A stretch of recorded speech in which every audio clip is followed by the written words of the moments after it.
What is up, everyone? I'm coming on here for a couple of plays for today. Now, in today's video, guys, I actually have plays for 4 separate sports going on tomorrow and actually on Thursday as well. But there's a play for MLB, there's a play for the NBA, there's a play for the Masters tournament, and there's a play for esports, which is going to be in League of Legends in today's video. So please leave a like and comment on the video if you do enjoy that. Also, guys, like and comment for the signed Tyrese Maxey jersey giveaway that I'm going to be doing at the end of this month.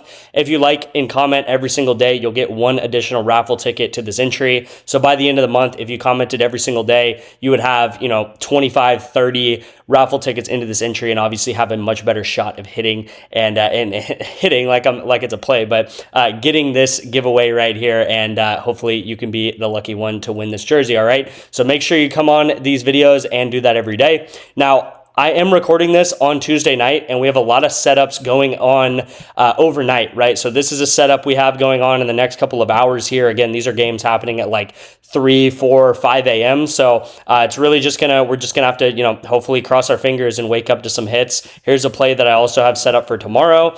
Here's another play that I have set up for tomorrow right here, which is happening in 4 hours. As you'll see, again, it is about midnight my time. Here is another play that is set up for tomorrow as well. And then yesterday's play of the day was right here with PJ Washington and Ryan Cockbrenner. Great call on Ryan, honestly.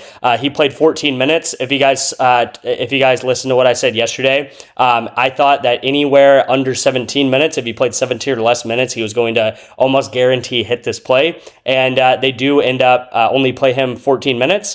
And it was a very competitive game, almost like a playoff game for the Hornets. And all their star players like Con and LaMelo, they all played close to 40 minutes. So they really treated it like a playoff game, like I said. Now, what's unfortunate is obviously PJ Washington did not play, so he DMP'd, and that sucks because we just got refunded the entry on a play that we actually did hit. So I'm hoping that someone out there, some sort of shape or form, made money on this play because it sucks when it pretty much we're just, the play doesn't even hit and the play just refunds, and we have nothing to even do with it anymore. So hopefully someone out there did cash something with it. And then we did have a couple of misses as well, like very close misses, as you guys will know. I made a video actually today titled how to make money with something about titled about how to make money with soccer correlation on PrizePicks. And you'll see that we actually have a soccer correlated entry here that went ahead and hit. So for example, very correlated is a sport like soccer. I took the 2 overs together.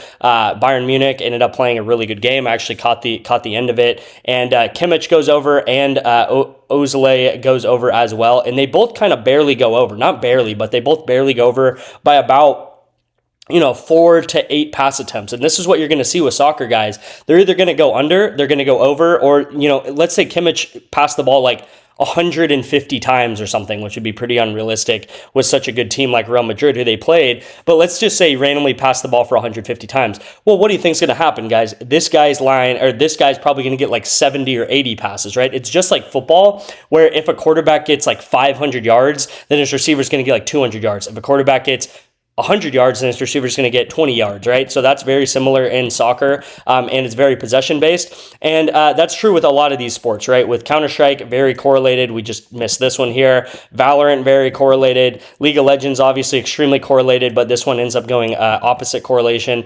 Valorant ends up going correlated, opposite correlated, and then League of Legends actually goes real correlation here with the unders together. So, this play and this play right here are actually complete opposites of each other, right? The Valorant ends up missing, but then the League of Legends hits here, and then right here the League of Legends misses, but the Valorant hits with its correlation. So hopefully you guys understand that these things are extremely correlated, but 4-mans are just 4-mans, guys. They're difficult to hit, and yeah, it sucks, right? I wish 4-mans were easier to hit, but they're not. One last thing that I did want to say was this play right here. I wanted to show you guys how this game turned out because I think it's really, really interesting. So here's the game here, guys. The first game was 11-17. The guys that we bet on here were 1-1-3 and hype, and you'll see that 1-1-3 only gets 1 kill in this game, mostly because his team lost, right? So his team lost 11-17. It was kind of an even game, but this team big right here did end up winning. But then the second game, completely clutched us out, and they ended up getting 23 kills to 1 kill. And this is how League of Legends can turn out a lot of times, is that look at this team over here. Everyone goes over on this team. Everyone goes over from these players. Everyone goes over because their team did so well. The guy we bet on gets 8, 113 ends up getting 9 kills, and then everyone on this team over here that ends up losing ends up going under because their team lost so badly, okay? So that is how League of Legends is very correlated. If I look at the third game, which we did not bet on, we only bet on maps 1 through 2, very similar story, and you're going to see this with all League of Legends games, right? Here, this is a random game I clicked on. It was 8 to 21, where this team over here ends up going over, this team ends up going under. Here's a game that's kind of even, and then here's another game where it's 21 to 8. This team ends up going way over. This team ends up going way under, right? And I'm just clicking on random games. Again, it is very based upon how these games turn out, where the overs are going to hit together or the unders are going to hit together, okay? And all I can do is try to predict, if the team's going to win, they're probably going to go over. If the team loses, they're probably going to go under, okay? Here's a play that we actually hit on Underdog as well, that just rounding out some of the hits we had here. Very, very solid pick on Underdog. Jaron Duran was actually, his fantasy score line was 7 on PrizePicks, all right? So think about that. His line was 7 on PrizePicks, but it was 4.5 on Underdog Fantasy. So that is a huge reason why I took him over on Underdog, and he ends up hitting at 5. So if you would have took this on PrizePicks, you would have missed. You probably would have been frustrated because he missed by like 2 on PrizePicks, but he does hit on Underdog Fantasy, all right? And this is a 3.5x. So great hit there. Let's go ahead and get into the first pick of the day, which can be a player prop on the MLB, all right? It's going to be Bailey Arbor to go under 4.5 player strikeouts. And we are going to take this on Onyx odds, guys. So on Onyx, you get a free $100 for signing up. No brainer to go ahead and claim that. You get handed a free $100 right when you sign up and spend $10 on the platform, right? So you put 10 in, you get a free $100, and you can start building your bankroll from there. First pick, like I said, is going to be Bailey Arbor to go under 4.5 pitcher strikeouts. I like this all the way down to minus 115. Here's the play of the day on Onyx, guys. If you have any questions about how to get into the VIP, how to sign up for a free month or whatever it is, all the instructions are right here in front of you, right? Text me Onyx to my number up here on the screen, and I'll get you the link to sign up. You get 1 free month of the VIP, no questions asked, and you'll get obviously $100 that Onyx is providing you right here, which is great to see.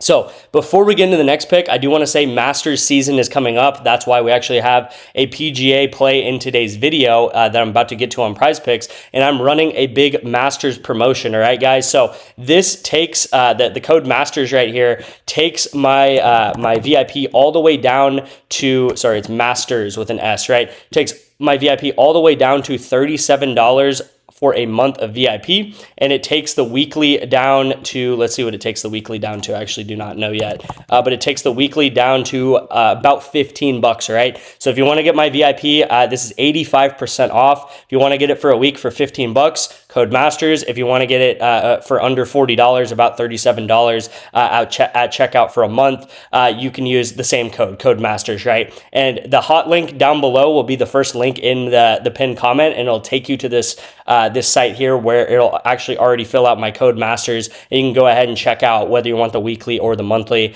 And yeah, so looking to do a big month in April. Hopefully tomorrow can be a big day for us with some of these setups. And yeah, I'm just extremely honed in, locked in on making April as big of a month as it can be. So go ahead and utilize that discount on my VIP while you can.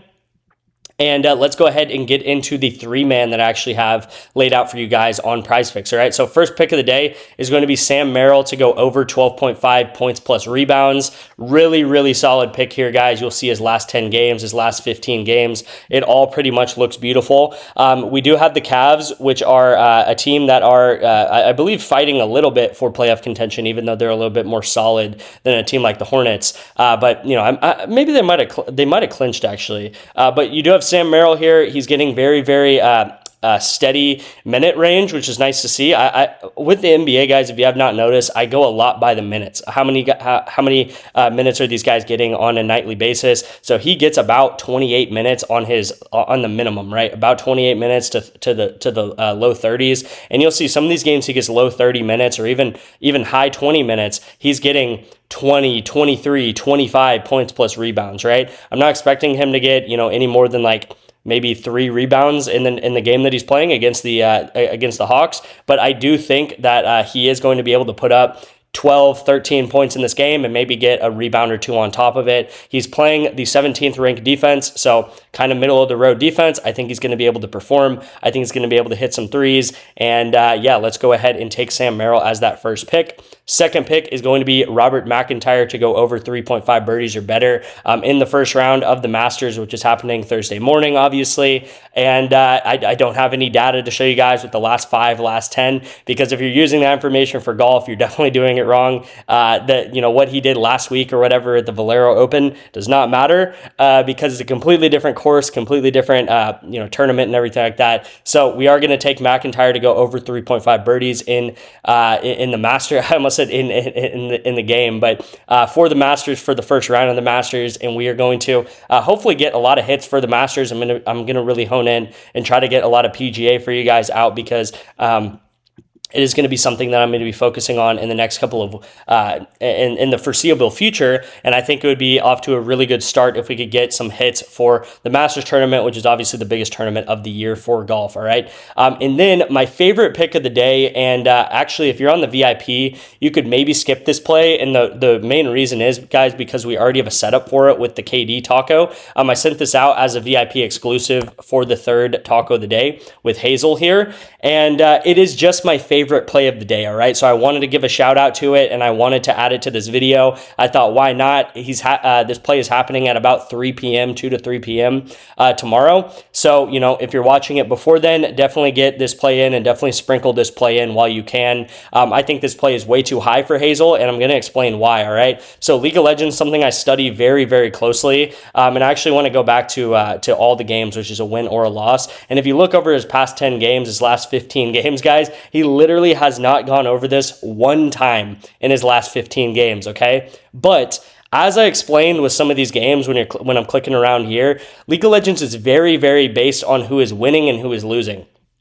And you will see the guy's team that he's on, Hazel, the team he's on, KCB, is actually favored to win by about 70%. They're minus 300 favorites. So they are pretty to very likely favored to win. They're not guaranteed to win. It's not like they're minus 800 or something, but they are pretty favored to win, right? They have like a 70-75% chance of winning. So what I want to do is I want to sort this by all the games that he has actually won the map, all right? And if I sort by all the games that he has won and look at the last 15, the last 10, you'll see that he still is honestly going under this quite a lot, all right? So it doesn't really matter if he wins. He still has a very hard time going above 6. And then if he loses, he is almost guaranteed to go under. So there's still, you know, according to this tool and stuff and the money line and everything, there's about a 30% chance he just flat out loses this game. And then on top of that, even if he does win, which he is likely to win, but when he does win, he's still a lot of times getting about, you know, 4 or 5 kills, right? So you'll look for it to be a pretty close one, right? He might get like 5 kills, but if he gets 5 kills or 6 kills, that's still going to be a push for us, and that's still going to be a hit if he gets 5, right? So that is going to be the 3-man of the day, guys. This should be a 6x for you. Lock this in on PrizePicks and lock this one in on Onyx, guys. I'm going to wrap up the video here. Go ahead and leave a like and comment on this video. Who do you want to win the Masters would be a great comment that I could see you guys commenting, and I'd love to read you guys' comments to see who you want. I'm probably going for Scotty. I am a UT fan, so I have my Bevo back here if you see it in the background. But any Longhorn guy I'm always rooting for to win the Masters, whether that be Spieth or Scotty or something like that. And I think there's another guy on tour as well that's a former Longhorn. But anyway, guys, going to go ahead and wrap up the video here, and I will see you in tomorrow's video.